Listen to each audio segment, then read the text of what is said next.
Hello aviation enthusiasts, and welcome to another episode of Aero-News Journal, Aviation Unfiltered. I'm your host Tamir Sudhi, and we've got a packed show for you today. Let's dive right in.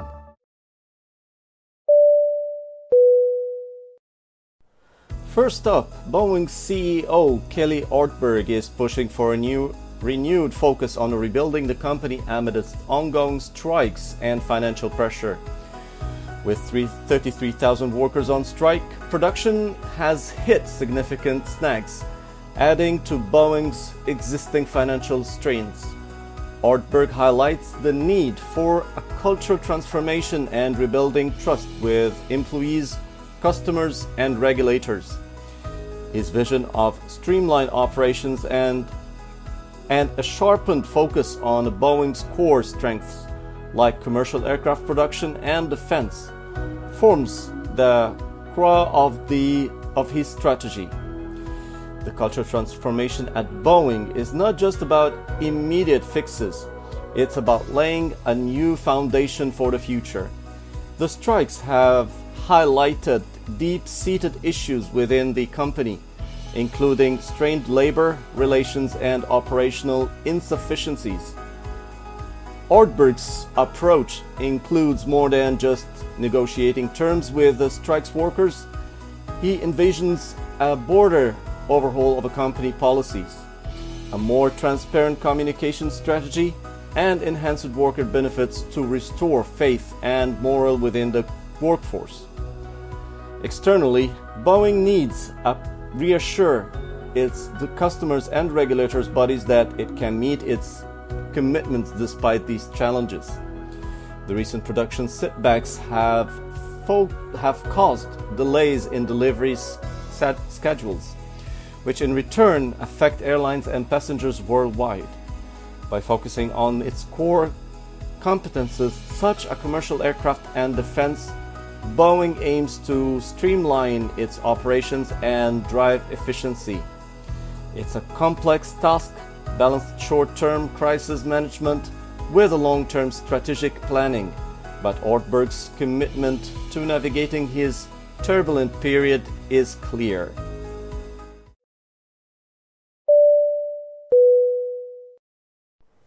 Next, Airbus had delivered its first A321XLR to Iberia, promising to redefine air travel efficiency.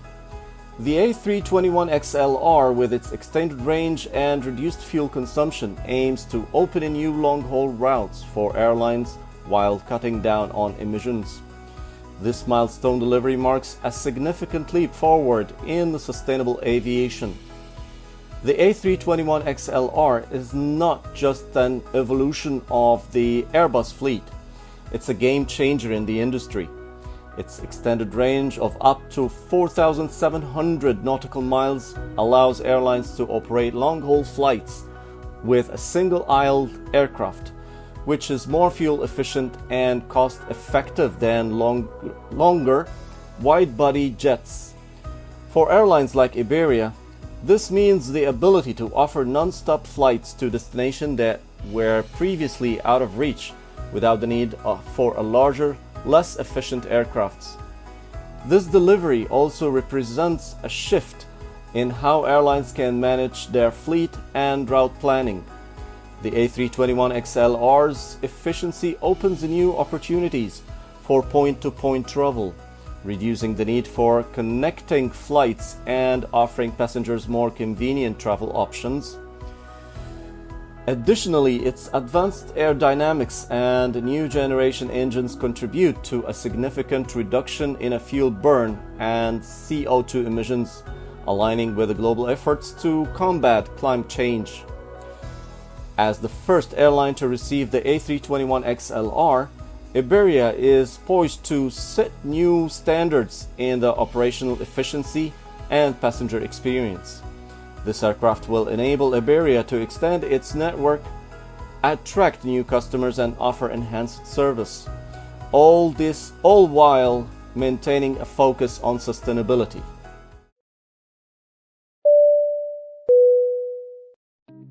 In a fleet expansion news, Riyadh Air has secured a deal for 60 Airbus A321neo jets. This move is part of an airline's strategic plan to enhance its fleet and expand its route network, aiming to provide better service and connectivity for its passengers. The A321neo, known for its advanced fuel efficiency and longer range, is an ideal choice for Riyadh Air as it looks to modernize its fleet and improve operation performance. This fleet expansion will enable Riyadh Air to operate more efficiently on both short and medium-haul routes, reducing operating costs and offering greater flexibility in route planning. In addition to improving operational efficiency, the new A321neo jets will enhance the passenger experience. These aircraft feature state-of-the-art cabin designs, offering more comfortable and amenities for travelers. As Riyadh Air integrates these new jets into its fleet, passengers can look forward to a higher level of service, including more direct flights, improved on-time performance, and more comfortable journey. This fleet expansion also aligns with Riyadh Air's border growth strategy, which includes increasing its market share in the comprehensive aviation landscape. By investing in new, efficient aircraft, the airline is positioning itself to meet the growing demand for air travel in the region and beyond.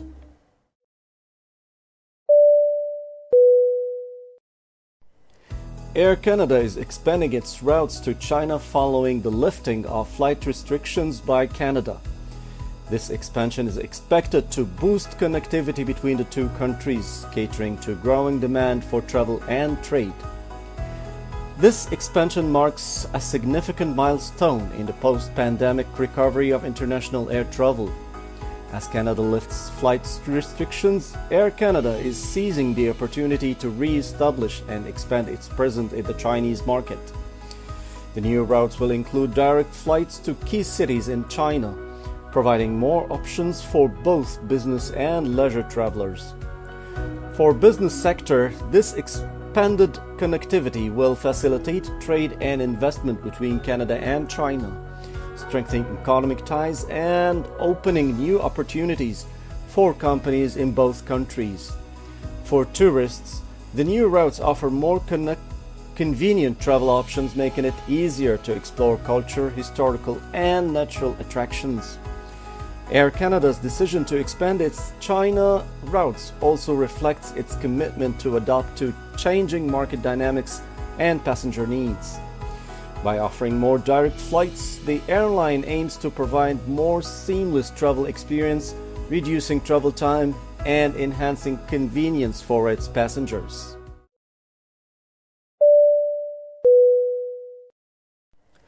Lastly, Schiphol Airport has announced a 41% fee hike for 2025, sparking concerns from KLM and other airlines operating out of the airport. The fee increase is intended to fund infrastructure improvements, but KLM warns it could lead to higher ticket prices and reduced competitiveness. The planned fee hike is part of Schiphol's broader strategy to enhance airport infrastructure and services. The funds raised from the increased fees will be used to upgrade facilities, improve passenger experience, and ensure the airport can handle future growth in air traffic.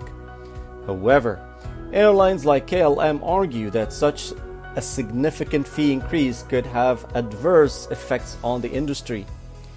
Higher airport fees typically result in increased operating costs for the airlines, which are often passed on to passengers through higher ticket prices.